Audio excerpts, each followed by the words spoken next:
So I'd like to, think about using this process. I'd like you to just pick out typical that CSD aggressive situation. Just kind of tell me some. And then we'll do a bit of role play, one technique.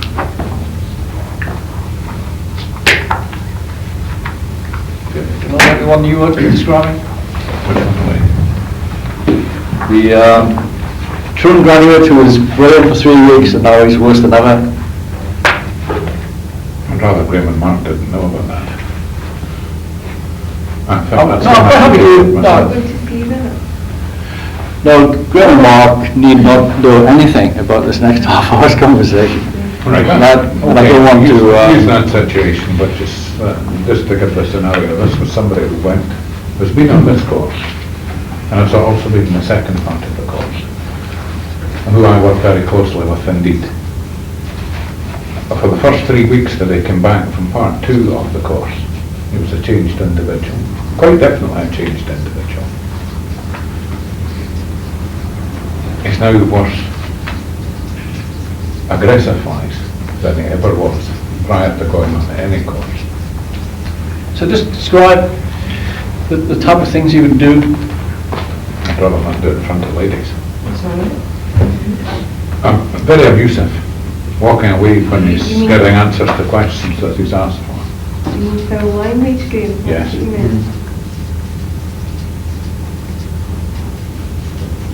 And I think the biggest insult to the lot, as far as I'm concerned, is he's prepared now to do it in front of anybody, including the workforce. And to me, it lowers his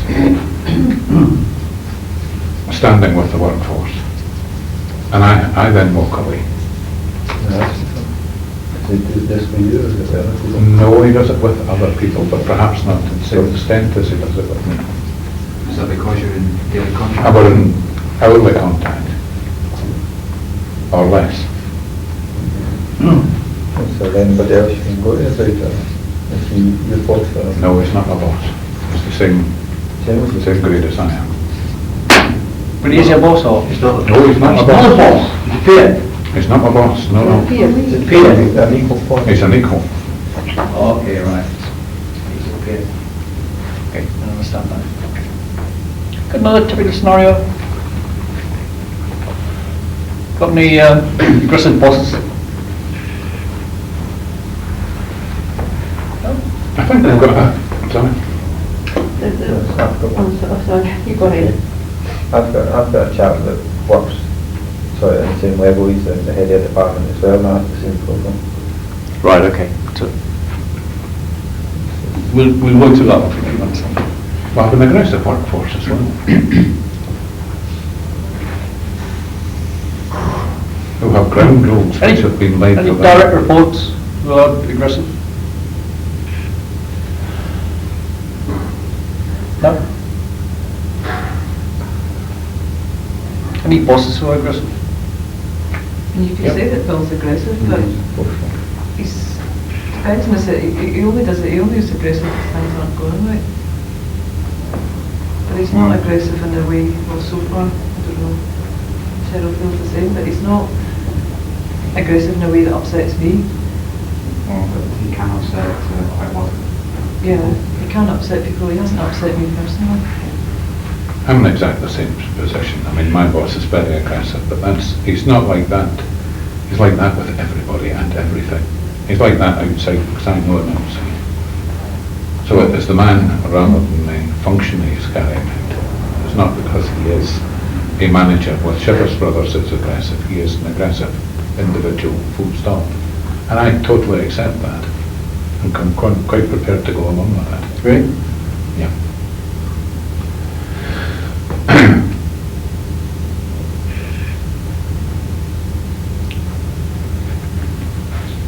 I don't have an example of like vocal aggression, the type that's shown in the office that I work in. Is that there has been, I'll rephrase that, changing, but there has been for most of the years I've worked in it, absolutely no consultation. Things are just like a fait accompli, you do it. But that is a form of aggression we've discovered in the last, there is no right to speak up or express your views, you just have to go along with it. No feedback. So that is maybe a difficult one to show as an example, where there's you're just not even verbally told anything. You actually just came in and had a memo on your desk giving you a new set of rules that you had to from something as simple as saying you will no longer take this day as a holiday, this will be the day, something like that. No consultation, nothing. We've got peers that work in that situation, where it's on different people on our level that run their departments like that as well. They don't consult. Like if there's something going to be done, they don't. Well, undervalues you feel as I would have thought so. You don't matter really. It doesn't matter. It was like machine syndrome. You should have. You do your task and don't break out that wee box you're in. Okay, let's go through a typical example of that, then we might go in different directions after that. So there's somebody that has appeared to me and he's being aggressive on a fairly regular basis. That's causing me pain, frustration. And it's been going on a while, so I'm obviously not impacting that, neither is he, right? It's not getting worse, it's not getting better. It's either staying the same or getting worse. So in terms of alternatives, what I'm trying to achieve is a more win-win relationship, yes? Yes. Avoiding the emotional reactions to being aggressive, because if he's aggressive, I've got choices about being aggressive back or non-assertive, right? And neither is very good. I'm not going to feel particularly good about go either way there. You've got a choice of putting up with it, but in this scenario, we want to change things. So we're going to do something, right? The alternative on doing something, you can do it the next time he does it to you. Okay? Handle them differently. Or you can proact and request a meeting when he's hopefully not on that condition. So I guess when he's coming at you aggressively, something's triggered up, he's doing what he thinks makes sense and he's aggressive. It's not only a tough situation to begin getting a breakthrough in the relationship. I'd rather catch him a bit off guard, not like that, by a request for a meeting or something. And I would, in terms of alternatives, so I'd rather proact than react. Although the styles for react that we might talk about, but I'd rather proact, and I'd rather do it one-to-one, because there's less dignity at stake. If you try to do it in front of other people, dynamics are horrendous, right? I mean, you can develop your skill to be able to do that, but to make it easy, you want to choose alternatives that have minimum negatives. So I'd rather proact, so I catch them hopefully in a better mood than normal, and I'd rather do it one-to-one, so there's not the game playing in front of other people, there's not the dignity at stake. So I would want to proact one-to-one. And I'd want to pick a time when he's hopefully in a canny mood, majority language, right? Like not warming up. So I'm choosing when should I do that. And I'd always pick early in the day rather than late. Because if people are coming at people aggressively, by the end of the day, I don't think the mood is particularly good, right? I try and catch him when he's hopefully relaxed. And I'd say, hey Bill, I'll pick a time and I'll go and see him at this one-to-one, and I would say, hey Bill, I'd really like to talk to you. I think that I'm not, in word terms, interacting in the best possible way with you. I would take ownership for that in the conversation, right?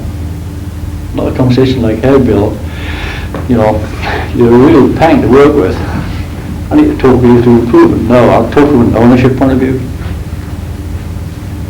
I really having difficulty in the way we react at work, I'm not happy. It's been done. Those react, okay. But you see, you've got to keep on going until you get success, so you don't give up.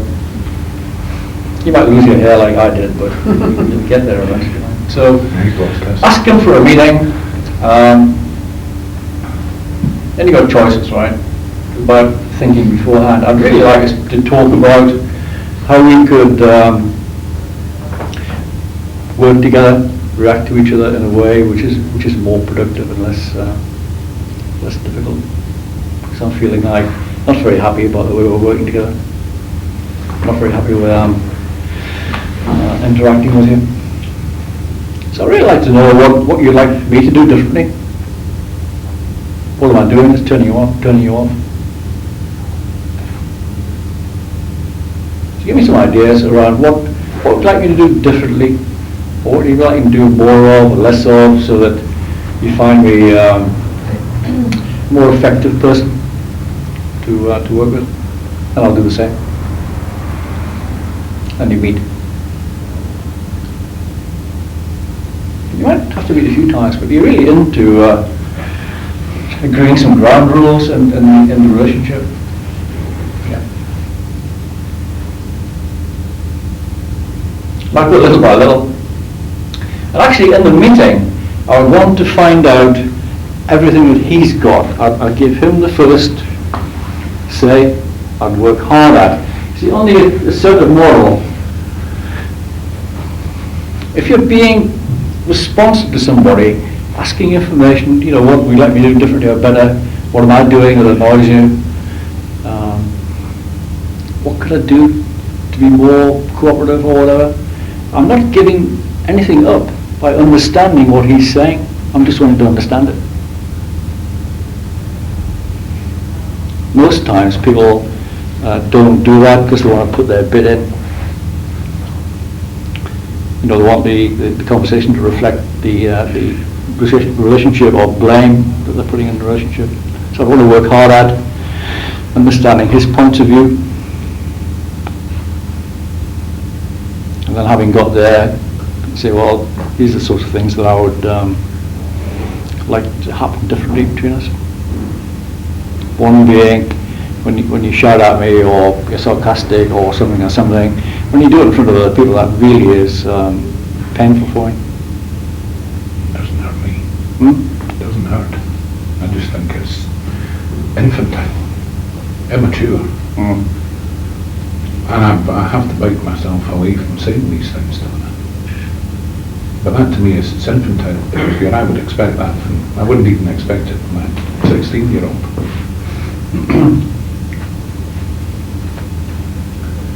Okay, there is actually I've been kind of picking up data on the Chivas culture.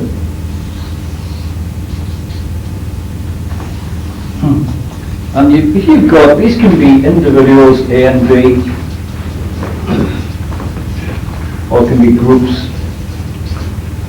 It could be MRP versus North Hall or whatever. Might not be the right dynamics, but it could be groups of people, like Export versus MRP, or North Hall versus South Hall, or whatever. Or it could be individuals. And there's a work relationship. I find in Chivas that there's very little clarity around roles, responsibilities, duties, success measures.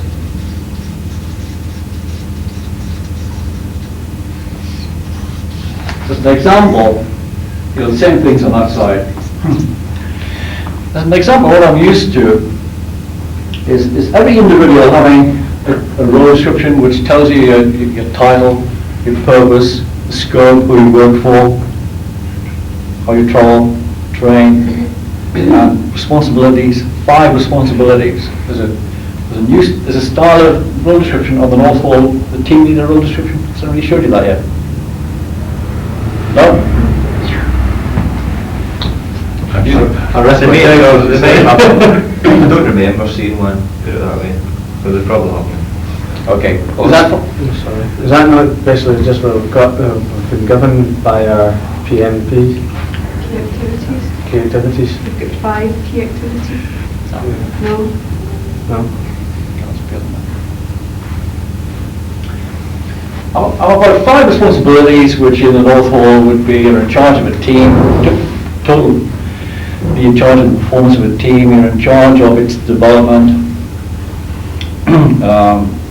and you've got a responsibility for participating in the North Hall management team, to diagnose the whole of the North Hall, and you're responsible for the interactions between your team and every other team. You've all got customers, suppliers, and systems terms, right? And then under each responsibility, 10 or 15 duties, 10 meetings, write programs, do appraisals, measure budget, that sort of stuff. And then you've got clear success measures under each responsibility around how are you going to know when you're actually fulfilling that responsibility. And then your boss has a heavy role in agreeing that with you. And then your work plan comes from what's your work plan to fulfill those responsibilities and those success measures? And what I'm used to is, you'll get it, I mean, you've been there a month already, you haven't got it yet, but what I'm used to is that when you join, you'll get about a 3-month training program to develop the knowledge, skills and competencies to fulfill that. People are not getting that in insurance. Right. If you have that clear, the people that you have a working relationship, this is the working relationship between, say, 2 individuals, he's clear too. And what's clear is there's a shared bit in here. You've got some shared goals or shared achievements, which you've got to work together in that working relationship. Now when that's not clear and that's not clear, that can't be clear by definition, right? So that you find in the relationship that he's saying, hey, this guy's not doing the right things, and this guy's not doing the right things. There's a lot of conflict there. So you've been talking this week a lot about conflict from different personalities, you don't like people. I say, if you get clarity around what your job is in totality, and what the shared achievement is between 2 people, 95%, whatever conflict is there disappears. You've got task clarity.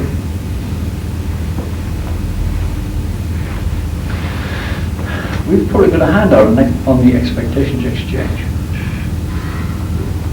Try and pull it out and pass it out tomorrow. So, you meet and you say, well, hey, what are we trying to achieve together? And then you have what we call an expectations exchange. And it's not too late with this aggressive guy to have that. And there's 4 questions. What? And this guy knows all about this because he's been through it. Who's that? He's been on Troon. He's been Right. on Sterling. So you're talking about. So I was relating. Who am I talking about? No, I'm saying the guy that you're talking about has been on Sterling, so he's been through this. I've been down to and stuff. Right. So this is in our work interactions, right? With whoever, boss, subordinate, peer. What I expect from you is what I do not expect from you is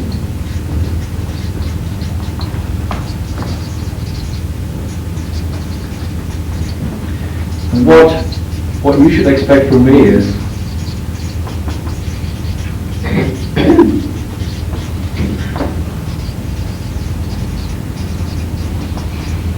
and the 4th one is what you should not expect from me.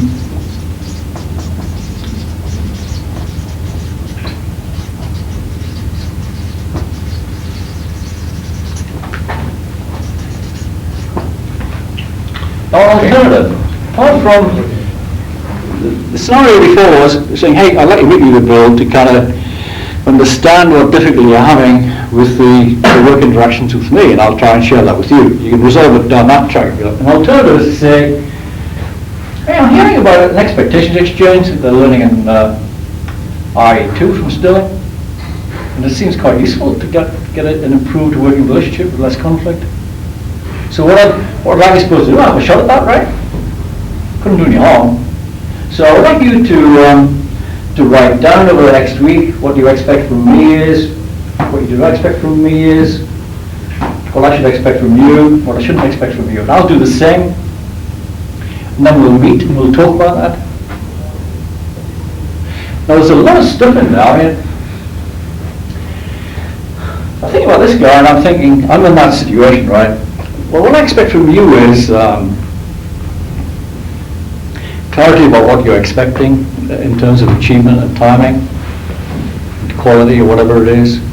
What I'm expecting from you is a regular meeting so that we keep on top of things. And what I expect from you is fast advice or fast information if there's something, if the goalposts are changing.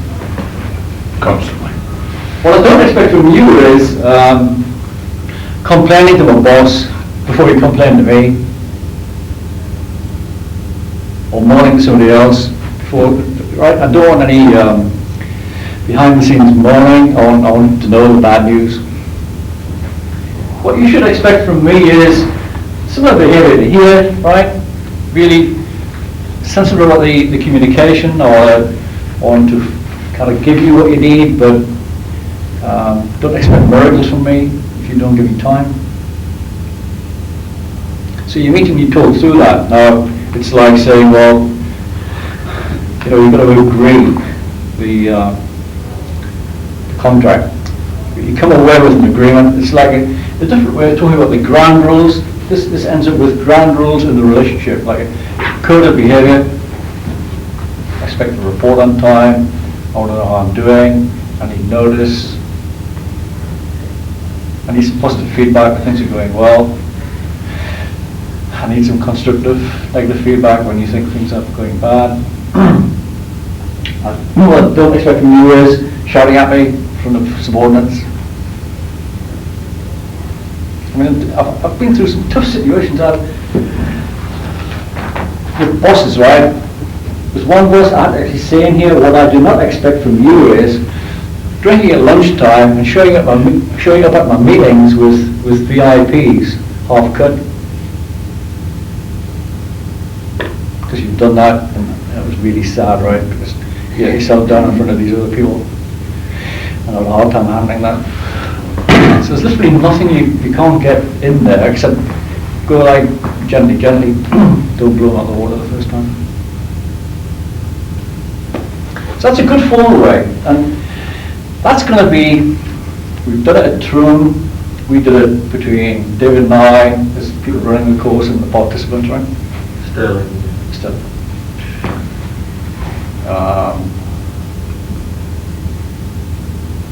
Trying to train and run a session on it. Right. They run a training session on it, right? Yeah. So it's 2 workshops with a few participants in each one, coaching them in this expectations exchange. One of the part of the training is 5 days. We do some stuff about data collection on Monday and on the Tuesday. They go back onto the site, go and interview a couple of people each, find out some training needs, come back Wednesday, design a program, run it Thursday to meet the needs, and then we finish off Friday. And when we did it this a month ago or something, apparently all the issues that came out were around mismatch of expectations between people. And if you think a lot of friction in your life, either in a marriage or some sort of relationship at home, or your neighbours or your boss or whoever it happens to be, where there's conflict, it's often because your expectations in a situation and their expectations are different. So you've got higher or lower or different kind of expectations. They're never actually being agreed properly. There's some sort of mismatch, and that's where a lot of the frustration comes from. So the guys ran it was about a 2-hour session coaching people, these guys who interviewed, in the sort of process you go through to run an expectations exchange. I mean it's a simple but really powerful process to follow, you know, a lot of advantages. You need to do it in a careful way, I think, rather than just off the top of your head, I think. So we'll take out a handout on that, just to give you some insight on that. So that's proacting, picking your time when it's in decent mood, trying to enroll them into doing expectation exchange, and then when you come to share the answers to the questions, work harder understanding the other person's first before you share yours. Because if you reverse that and you try to get in with yours, you're creating a win-lose situation. You lose nothing by listening to his first, in fact you gain, because you're demonstrating that you're valuing, understanding what his needs are before sharing what yours are. Tell you a funny story on aggression. It's not connected with Holy Joe's. I'm in Spain, and I'm coming back from Spain, and we bought a wonderful dog, right? A Spanish Mastiff, huge, big, lovely dog. And his kennel for travelling it was huge, right? And we trained him lovely 2 or 3 months before flying to play games. And I'd be lying on a Sunday afternoon inside this kennel, right, to get him to be friendly with it. So this day, I take him to Seville Airport on a lorry with this bloody big thing, right? And there's a Spanish person helping negotiate the tickets and stuff like that. And I'm saying to this guy after, I said, I'm not happy with that plane. It doesn't sound good enough to me, right? So we go back in. How's he tracked? You know, Madrid, London or something? So okay, so I'll come back. So I asked the secretary to track it. She rang me on Sunday. I took her on a Friday, I think it was. On the Sunday she rings up, she says, the dog's stuck in Madrid. Got the wrong flight. London's closed, they're on strike. Don't know when you can get out of there. So I said, what's the shipper's name and telephone number? Right, good. So I ring him up. I said, hey, I'm paying your company a fortune to take the dog to England. Lovely dog. I love him. Right? He's already been 2 days in transit. I said, I want you to fix it fast. I said, I'm going to ring you every 10 minutes for the rest of your life until you tell me that you fixed the dog on a flight that's going to get him there alive. Right? 10 minutes. I mean, I was really worked up. So I'm walking around the garden, right, watching my clock, and I ring up 10 minutes later, said, have you fixed it yet? He said, I'm trying to. I'll tell you in 10 minutes, right? Another 10 minutes before he fixed it. Now, I might have been over the edge in terms of aggression, right, but I was not going to take no for an answer. It worked in one sense. They got him. This is the Irish story. London's closed, you know. So it was Frankfurt or Belgium.